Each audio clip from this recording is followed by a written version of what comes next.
আসসালামু আলাইকুম। জামিয়া আহমদিয়া সুন্নিয়া আলিয়া কামিল মাদ্রাসার প্রতিষ্ঠাতা হযরত রাসূল হযরতুল আলহাজ আল্লামা হাফেজ কারি সৈয়দ আহমদ শাহ শ্রীকুটির রাদিয়াল্লাহু তাআলা আনহু 65তম সালানা ওরস শরীফ পালিত হয়।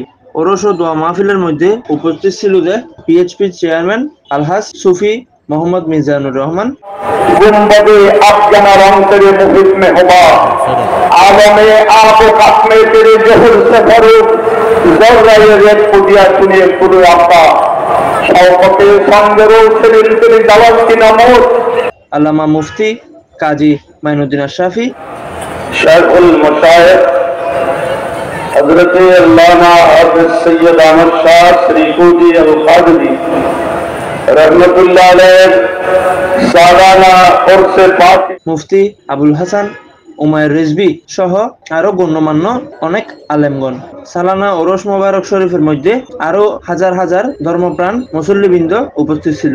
দীর্ঘ সময় ধরে এই ধর্মচর্চা ও বিভিন্ন ধর্মীয় অলি উলিয়ার কেরামত ও হাদিস সম্পর্কিত অনেক বয়ান ওই থাকে। এই ওরস শরীফের মধ্যে দুজন পুরুষ একজন মহিলা ইসলাম ধর্ম গ্রহণ করছে বলে জানা যায়। লক্ষ লক্ষ মানুষের সামনে এই তিনজন ইসলাম ধর্ম স্বেচ্ছায় গ্রহণ করে। এই তিনজনের মধ্যে পুরুষ দুজনের নাম হইল আব্দুল্লাহ ও ওবায়দুল্লাহ এবং তার মার নাম করণ করা হইছে ফাতেমা দিয়ে। এই দৃশ্যগান ব্যাকুণে দেখিয়ে যথেষ্ট পরিমাণ খুশি হয় এবং ব্যাকুণে একলগে দোয়া করিয়ে ও বিশ্ব শান্তি চাইয়ে ওরস শরীফ গান শেষ করে। জামের মাঠতুন ইফতেখারুল হাসান, C71 নিউজ, চট্টগ্রাম।